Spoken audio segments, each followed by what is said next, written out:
Magandang tanghali po. Oras na para sa maiinit na balita.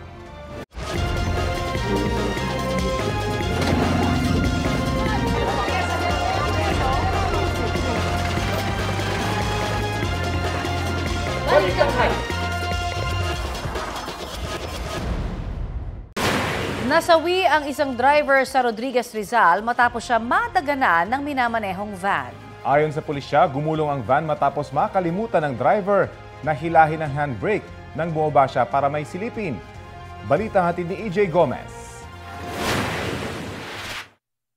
Dead on the spot ang 51 anyos na lalaking ito matapos madaganan ng minamaneho niyang van. Ayon sa pulisya, tinatahak ng van ang barangay Mascap sa Rodriguez, Rizal nang mangyari ang aksidente alas 2:30 ng madaling araw nitong linggo. Sakay ng van ang 13 pasahero na magkakamping sana sa Rodriguez. Habang nasa biyahe, may nadaanan daw na lubak ang van kaya't bumaba ang driver para i-check ang sasakyan. Medyo malulong at basa yung kalsada doon sa area. At yun nga, nung paahon sila doon sa area papuntang Mascap, ay sabi may kumalabog doon sa ilalim ng van. Tiningnan ng kanilang driver. Nakalimutan naman ng driver na mai-handbrake. So, nagtuloy-tuloy bumulusok yung van at nakaladkad siya, nadaganan siya dahil tumagilid yung van. Sinubukan pa raw ng biktima na humingi ng saklolo sa kanyang mga pasahero. Ayon doon sa doon sa mga witness pa doon ay sumisigaw na handbrake. Kaya lang hindi na nataranta na rin siguro yung kasi wala yung driver. Yung pasahero nataranta na kaya lalo silang nagyagiwang-giwang. Ilan daw sa mga pasahero ang nagtamo ng minor injury. Kinailangang gumamit ng bako para makuha ang biktima na pumailalim sa van. Ilang oras ang inabot bago tuluyang nakuha ang bangkay at muling nadaanan ng kalsadang pinangyarihan ng aksidente. Sinusubukan pa ng GMA Integrated News na kunan ng pahayag ang kaanak ng nasawi na residente ng Dasmariñas, Cavite. EJ Gomez, nagbabalita para sa GMA Integrated News.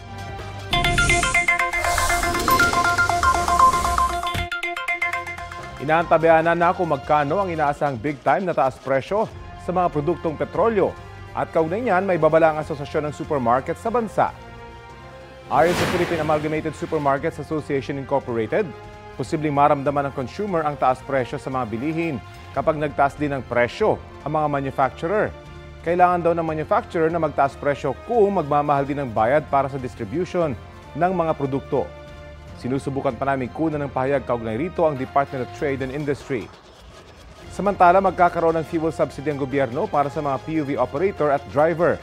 Ayon sa Department of Transportation, inihahanda na ang guidelines para malaman kung sino ang mga otorisadong makatatanggap nito. Ayon naman sa ekonomistang si Emmanuel Leyco, baka maubos ang kaba ng bayan sa pamamahagi ng ayuda kung magpapatuloy ang pagtaas ng presyo ng mga produktong petrolyo. Dapat daw magkaroon ng contingency plan ang pamahalaan. Ilang grupo ang kumukondena sa nakaambang na big-time oil price hike ngayong pong linggo. Nagkilos protesta sila sa Quezon City. Detalye tayo niyan sa Ulot on the Spot ni Oscar Oida. Oscar? Yes, Connie, pasado alas 9 nga ng umaga nang magtipon-tipon ang ilang grupo, kabilang na ang grupong Bayan para kondinahin ang napipintong big-time oil price hike na ipapatupad ng mga kumpanya ng langis. Ayon sa Bayan, sinasamantala lang daw ng mga kapitalista ang tensyon sa Iran at West Asia para kumita ng gusto, kahit na nagdudulot ito ng pagsirit ng gastos sa pamumuhay at mas mabigat na pasanin sa karaniwang mamamayan. Panawagan nila sa pamahalaan, gumawa daw sana ng mga hakbang para maibsan ang epekto ng pagtaas ng presyo, kabilang na ang pagsuspendi ng VAT sa langis at pagtanggal ng excise tax sa mga produktong petrolyo. Dapat na rin umanong ibasura ang oil deregulation law na nagpapatunay umano na walang kapangyarihan ng gobyerno sa pagkontrol ng presyo ng langis. Ayon pa kay Modi Floranda ng Piston, sa tindi ng napipintong oil price hike, mawawalang silbi daw ang mga ibinibigay na subsidy ng gobyerno sa mga jeepney drivers. Plano din umano ng piston na magsagawa ng sunod-sunod na kilos protesta kaugnay ng isyong ito. Connie? Maraming salamat, Oscar Oida.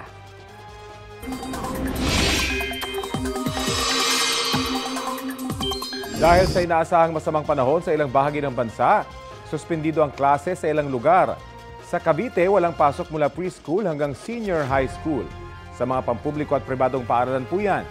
Nagdeklara rin ng class suspension sa lahat ng antas, mapapribado o pampublikong paaralan sa 6 na bayan sa South Cotabato.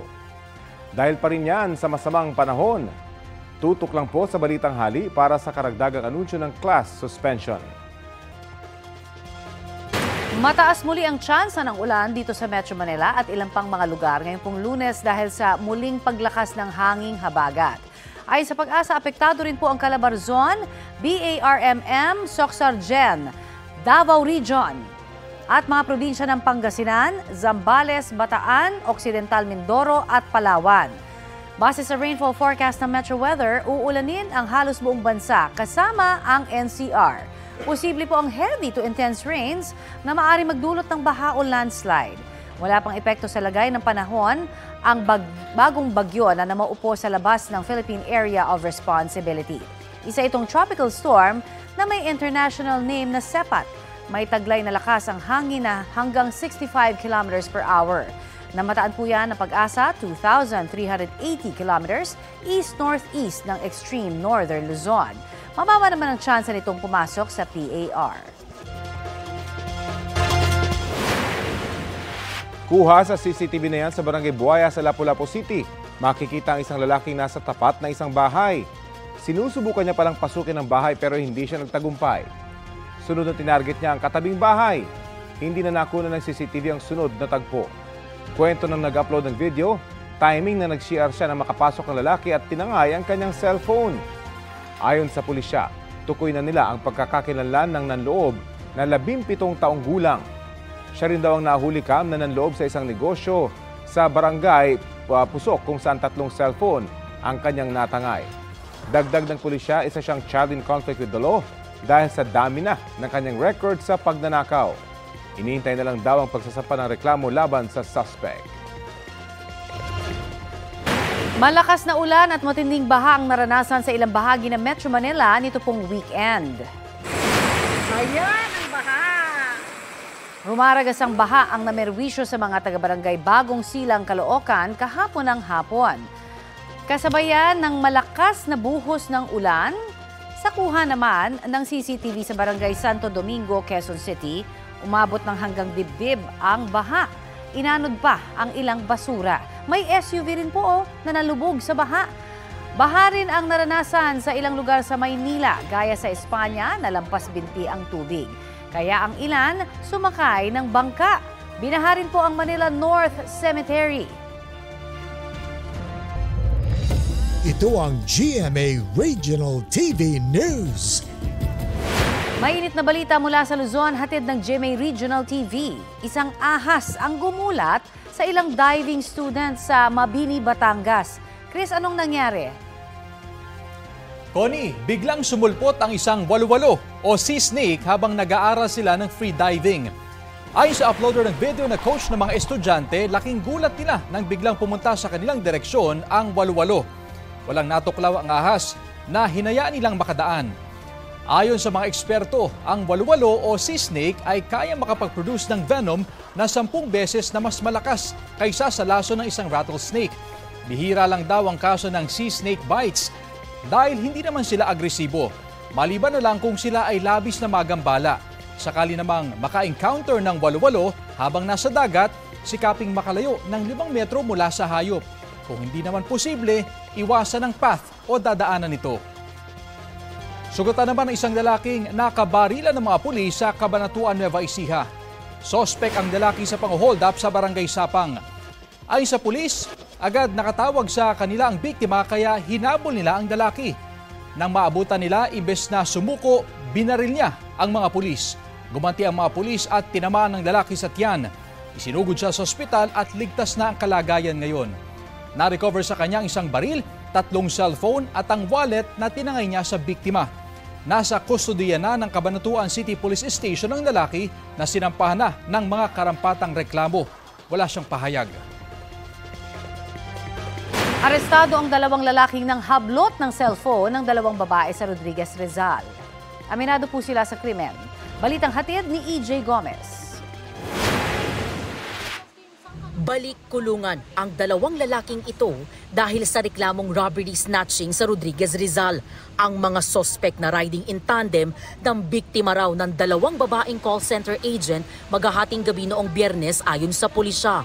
Kita sa CCTV ang mga 23 anyos na biktima sa gilid ng kalsada ng Barangay San Jose habang naghihintay ng kanilang masasakyan pa uwi. Hindi na nahagip ng CCTV pero sa bandang unahan lang daw ng kalsada sila nahablutan ng cellphone ng mga sospek. Sa may Barangay San Jose Bridge, yung snatcher ay doon sa baba. So ginapang lang niya sa packet doon sa may gilid, no? At hinablot nga itong cellphone ng dalawang babae. Kita ang paghabol ng mga biktima sa mga sospek. Nagsisisigaw din umano ang mga biktima na napansin ng ilang rider. Doon sa ating pangatlong CCTV, nagkataon naman na talagang umiikot yung ating kapulisan at nakasalubong nitong concerned na rider at siya ang nagsabi mismo doon sa ating kapulisan na yung may robbery snatching na nangyari at nakasakay nga doon sa motor na nakasalubong nila. Isa raw sa mga sospek ang tumalon at naaresto ng mga pulis. Ang sospek naman na nakatakas sakay ng motorsiklo na aresto sa follow-up operation. Na-recover sa mga sospek ang motorsiklo, gayon din ang ninakaw na cellphone. Aminado ang mga sospek sa krimen. Gala-gala lang po kami. Tapos? Yun po, bigla na lang po ng Biglang? Nakablot po namin yung cellphone. Ano to, trick-trick lang ba, sir? Opo, humihingi po kami ng tawad. Yun lang po. Sa dalawa po namin complainant, namihingi po kami ng pasensya. Dati nang nakulong ang mga sospek dahil sa droga at nasa barangay watchlist din ayon sa pulisya. Sa Rodriguez Municipal Police Station Custodial Facility nakadetain ang mga sospek. EJ Gomez, nagbabalita para sa GMA Integrated News. Alamin na natin ang latest na sitwasyon sa repatriation ng mga Pilipino sa gitna ng tensyon sa pagitan ng Israel at Iran. Kausapin natin si Philippine Ambassador to Tel Aviv, Eileen Mendiola. Magandang umaga at welcome po sa Balitang Hali. Magandang hapon, magandang tanghali, Rafi. Apo, kumusta po yung sitwasyon dyan? Limitado pa rin po ba yung galaw ng mga tao? Oo, tama. Dahil sa pag-atake ng US dun sa mga nuclear facilities ng Iran, binalik sa limited mobility dito sa Israel ngayon. So bawal, sarado mga trabaho, sarado yung mga opisina, mga schools, bawal mag-congregate. Pakilarawan nga po sa amin yung mood o atmosphere dyan. Nadadagdagan pa rin po yung bilang ng mga repatriation request. At kumusta yung mga Pilipino na nandyan ngayon sa Israel? Sa ngayon yung embassy, may tala kami na 253 requests for repatriation. Ngayon, dun sa 253 na yon, 50 yung sigurado na gustong magpa-repatriate. Nabalita mo na kanina, no, na may 26 kaming tinawid kahapon papuntang Jordan. So yung susunod na batch, mga 50 siguro yung itatawid namin pa Jordan din ulit. Para sa mga gusto po magpa-repatriate, saan po sila didiretso? Pag yung mga gusto magpa-repatriate, ang importante po mag-email sila kasi dun sa email, kailangan i-attach yung mga documents na kailangan namin, lalo na yung passport. No? So, ang email address po na kung saan pwedeng ipadala yung request for repatriation ay israel@owa.gov.ph. Ulitin ko, no? israel@owa.gov.ph. Importante po ipadala nyo doon kasi first come, first serve ho. So, yung unang email po ninyo, yun yung importante. Yun yung measure namin kung pang-ilan kayo doon sa listahan.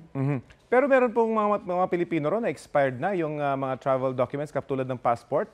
Paano po ito masusolusyonan ng embahada? Yung mga expired po na passport, either travel document po ang i-issue namin o kaya kung papayagan ng DFA po, i-extend po namin for a limited period of time lang para lang makakross ng border. Okay. May abiso na po ba yung DFA sa posibilidad na iakyat sa level 4 o mandatory repatriation yung ating mga kababayan dyan po sa Israel? Sa ngayon kasi kaakyat pa lang ng level 3, no? So wala pang hindi pa pinag-uusapan 'yan, pero kami on the part of the embassy, bahagi po ng alert level na system po. So pinaplano na po namin kung saan po pwedeng mag-evacuate, saan po mag-relocate, no? At saka syempre yung repatriation po tuloy-tuloy 'yan. Yung iba pong na-relocate nyo ng mga Pilipino, kasama pa rin po ba yung kanilang mga alaga at doon din sila pupunta kung nasaan yung kanilang mga kamag-anak? O katulad po ng dati na may mga hotel kayo na dinesignate para doon muna tumira yung mga Pilipinong apektado nung nangyayaring sigalot dyan? So kagaya ho nung kahapon, no, yung 32 na kababayan natin na nagtatrabaho sa nursing home, yung gobyerno po ng Israel, yung municipality mismo, nirelocate po sila sa ibang lugar kasama po nila yung mga inaalagaan nila. Pero may mga Pilipino ho ba na kailangan nyo i-relocate din at ang embahada mismo mag-aasikaso? Kasi we understand may mga hotel po kayo inihanda, hindi ho ba, para sa mga ganitong pagkakataon? Yun naman naka-live out, no? Meron din kaming na-identify na shelter within the community. Kasi ho, mahirap pong dalhin sila sa ibang lugar kasi malayo sa mga trabaho nila. So, nakapag-identify na po kami ng mga titirhan nila. Hotel ho, tama kayo. So, we're helping them for them to get back on their feet para may time ho sila maghanap ng alternative na titirahan. So for Ambassador, kumusta po yung usapan dyan sa diplomatic community sa Israel? Lalala po ba ang tensyon na ito? Dahil mga ballistic missile na yung pinapakawalan dyan, hindi lang mga rockets ang tumatama ngayon dyan sa Israel.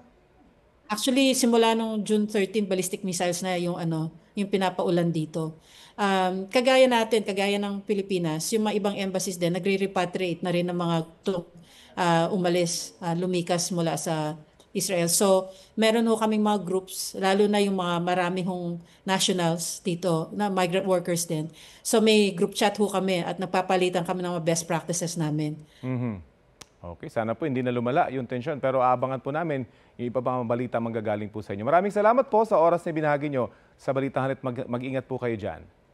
Maraming salamat, Rafi. Maraming salamat, Philippine Ambassador to Tel Aviv, Eileen Mendiola. Kritikal ang lagay ng isang lalaki sa Taguig matapos silaban ng isa pang lalaki. Nadamay pa ang isang babaeng naglalaba sa lugar. Pasintabi po, maselan ang ilang bahagi ng video sa Balitang Hatid ni Bea Pinlac.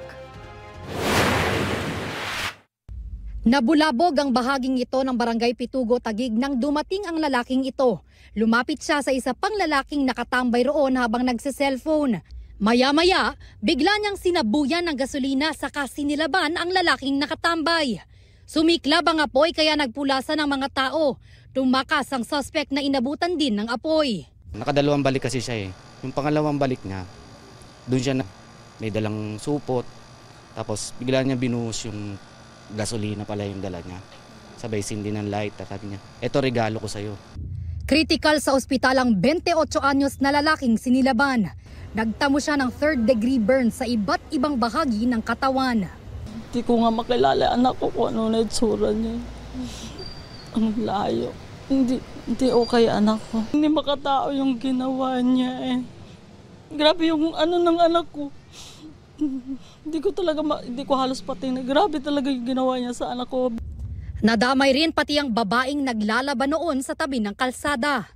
Buti na lang yung mga linalabhan ko, yun yung nadampot ko para maapula yung apoy ko sa akin. Yung mga nanginginig na yung mga anak ko eh. Nakita nila akong inaapoy.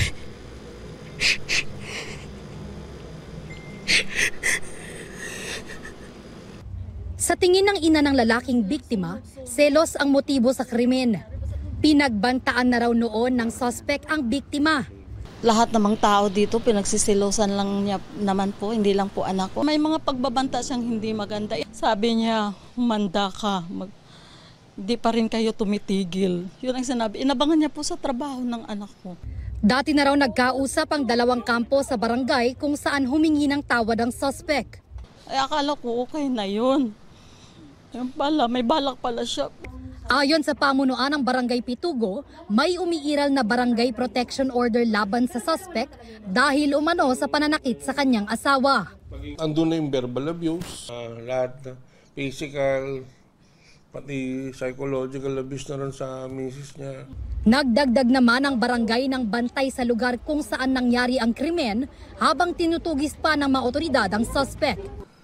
Magmula nung nangyari yan, yung mga kapitbahay na nagkaroon ng trauma, kung yung pinagsesolosan ay nasabuyan ay what more, baka daw yung mga bahay nila, baka sabuyan din, gawa nga ng light materials.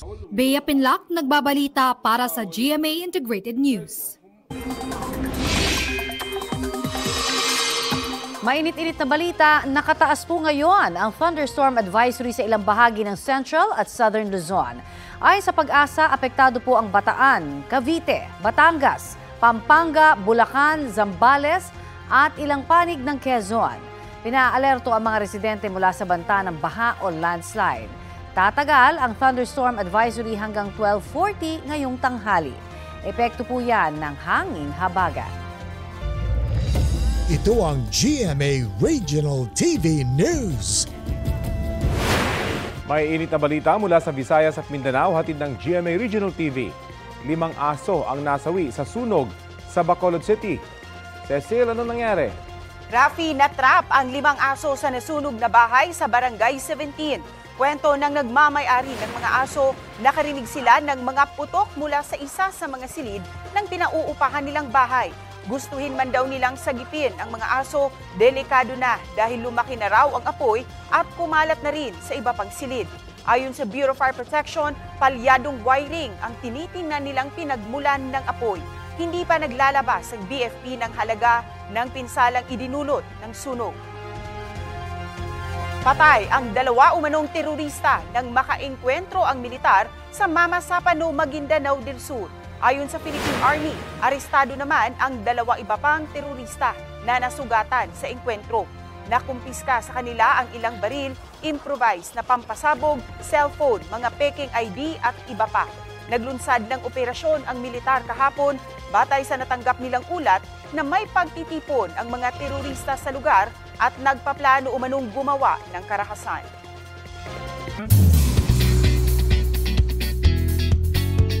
Abisala mga Encantadex! Malapit na nga bang mapanood ang new generation of Sangre sa Encantadia Chronicles Sangre?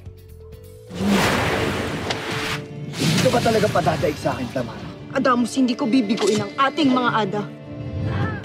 Sa post-credit scene sa episode 5, ipinasilip ang paglaki ni Flamara at Adamus, played by Faith Da Silva at Kelvin Miranda. Pati na rin ang paglaki ni Dea, played by Angel Guardian sa Miniave, at ni Tera, played by Bianca Umali sa Mundo ng Mga Tao. Speaking of Bianca, sinabi ng aktres na excited na siya sa mas lumalalim pa na kwento ng Sangre. Overwhelming pa rin yung pakiramdam. 1 linggo na kaming minamahal ng mga tao. We cannot wait na mag-unfold palalo yung story para mas makita nila kung ano pa ba yung mga dapat nakabang-abang na pangyayari sa Encantadia Chronicles Sangre. Ganda ka na sana eh. Pakialamera ka lang. Susunod ko na kayo sisingilin. Mapapanood na sa GMA Prime mamayang 8:50 p.m. ang Sanggang Dikit for Real. Pinagbibidahan niya ni Kapuso Drama King Dennis Trillo at Ultimate Star Jeneline Mercado.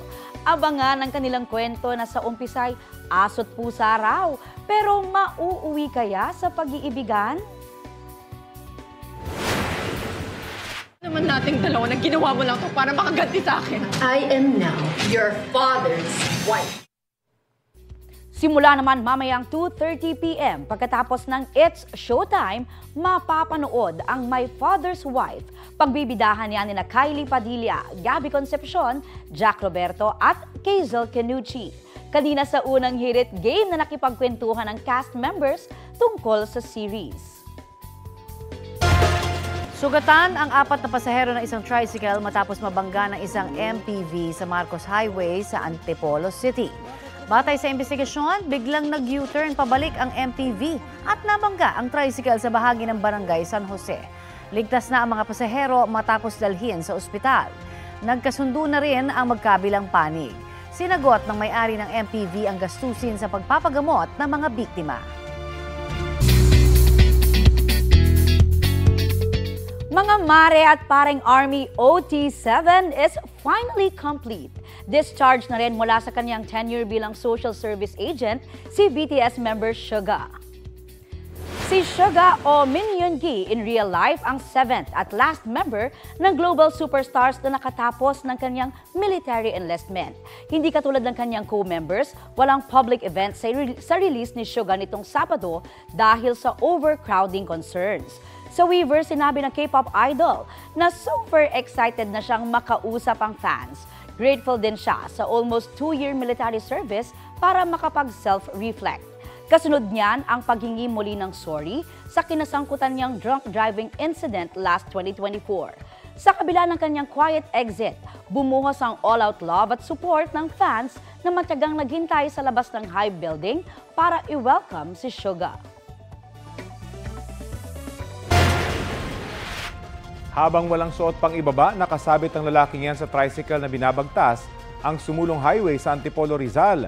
Sumasayaw pa ang lalaki kahit umaandar ang tricycle. Ayon sa kumuha ng video, may iba pang sakay ang tricycle at nagpapatugtog ng malakas.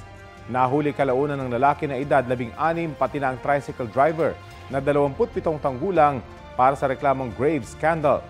Nasa kustodiya na ng pulis ang driver habang dinala sa DSWD ang minor de edad. Walang pahayag ang nagsayaw na lalaki habang tumangging magsalita ang driver.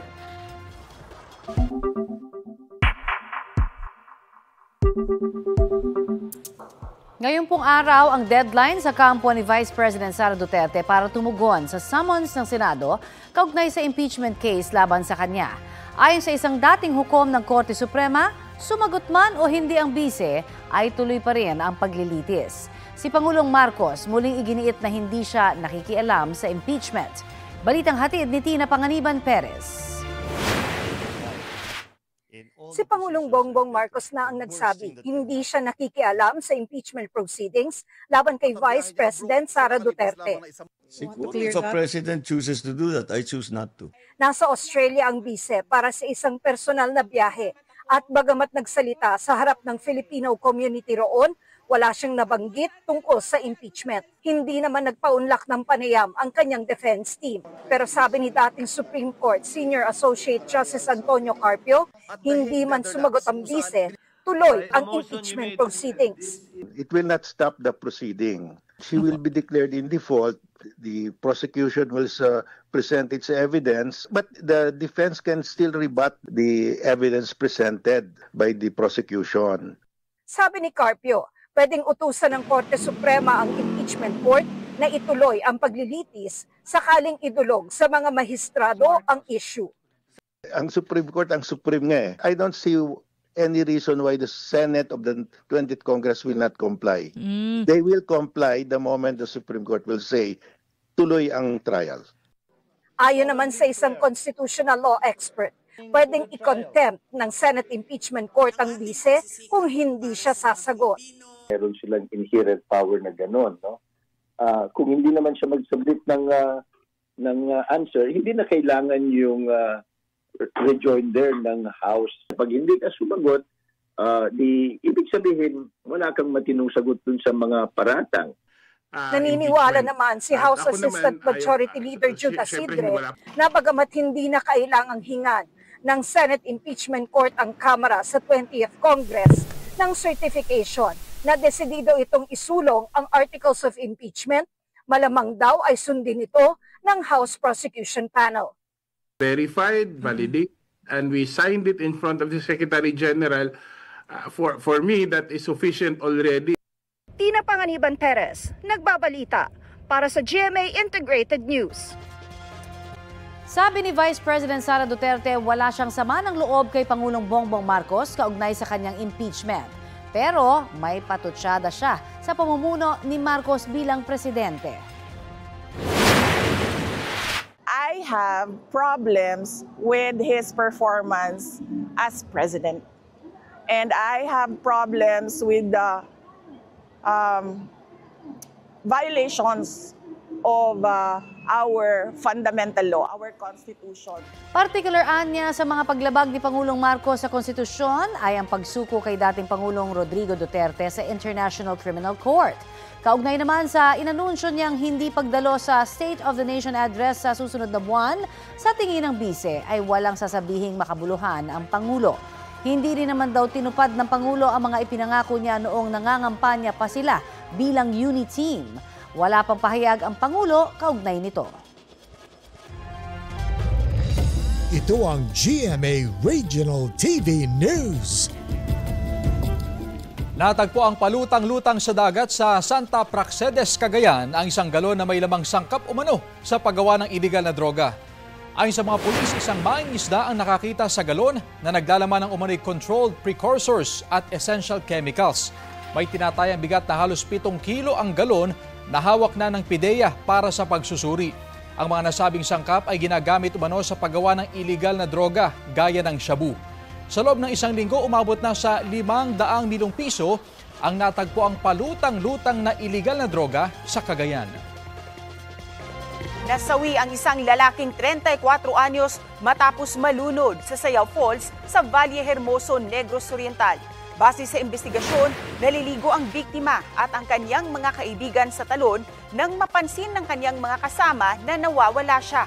Nahanap siya kalaunan at sinubukang i-revive, pero idiniklarang dead on arrival sa pagamutan. Ayon sa pulisya, nakainom ng alak ang lalaki nang lumangoy. Hindi raw nakarating sa lugar ang mga rescuer dahil sa madulas at maputik na daanan.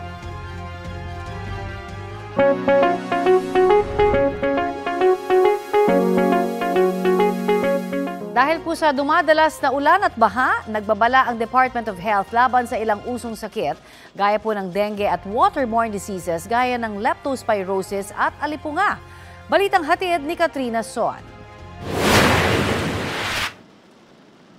Sa biglang buhos ng malakas na ulan, karaniwan ng kasunod ang pagbaha sa ilang kalsada.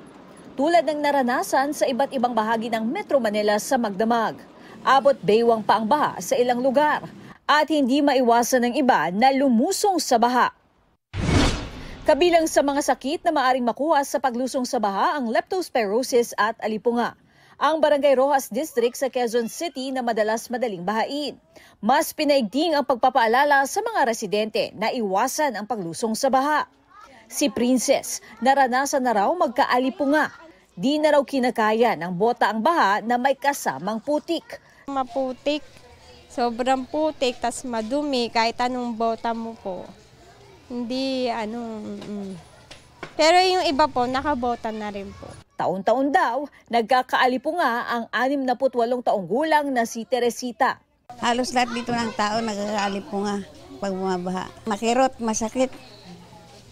Talagang matindi ang sakit. Buti na lang daw ay may libreng gamot sa kanilang health center.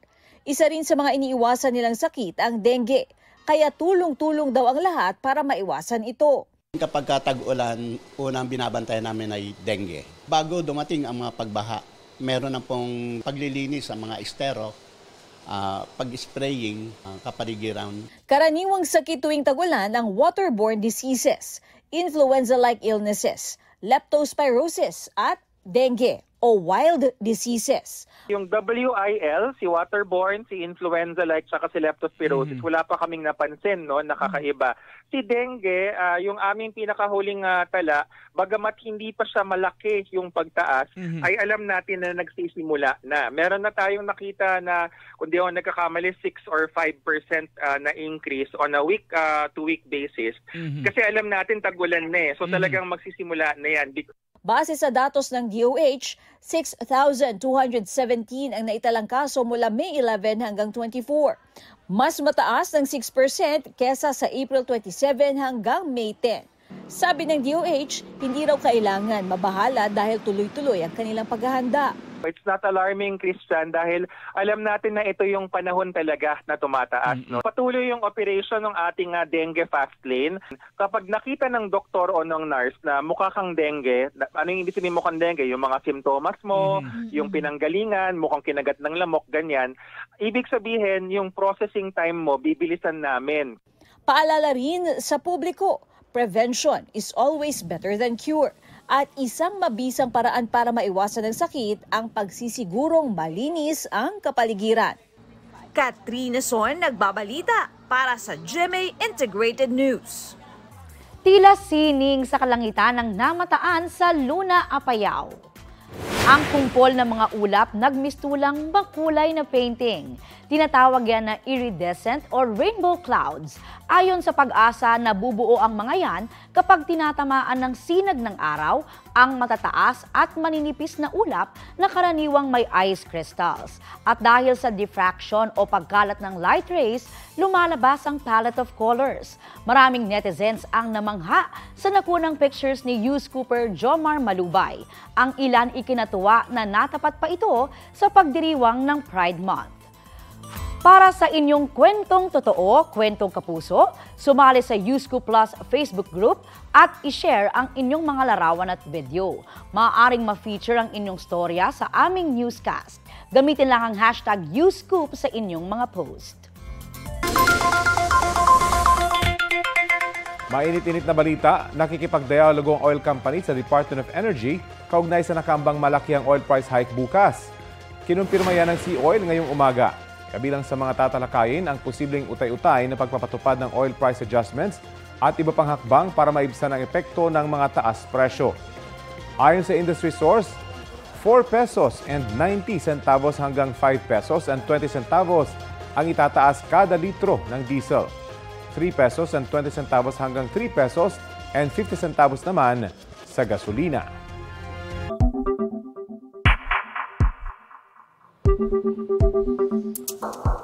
Ipinagpapaliban daw ni Vice President Sara Duterte ang kanyang karapatan kung hindi siya sasagot sa summons ng impeachment court.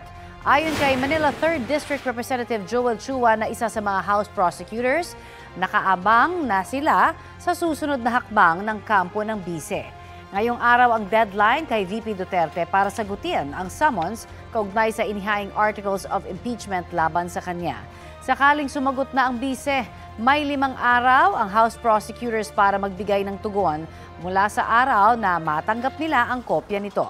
Ayon kay Chua, magko-comply sila rito.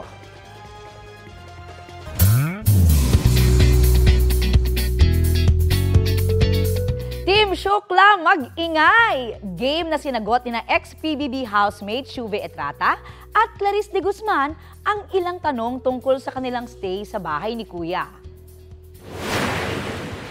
Talagang nagsasabi kayo ang big winner they never had. Aww.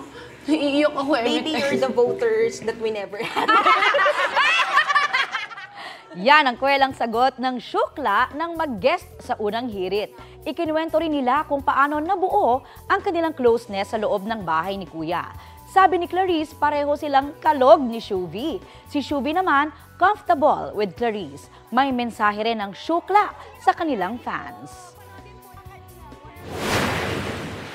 Nagpapasalamat po talaga kaming lahat po sa inyo. Patuloy po kaming lalaban dahil po sa inyo. Until now, di pa rin po ako makapaniwala sa pagmamahal na natatanggap namin sa mga supporters namin. Yan, katulad niya, di ba? Gigising sila ng maaga for us. So, sobrang maraming salamat po sa lahat po na nagmahal at sumuporta po sa aming Shukla, Team Shukla. At ito po ang Balitang Hali. Bahagi kami ng mas malaking misyon. Ako po si Connie Sison. Rafi Tima po. Kasama nyo rin po ako, Aubrey Carampel. Para sa mas malawak na paglilingkod sa bayan. Mula sa GMA Integrated News, ang News Authority ng Filipino.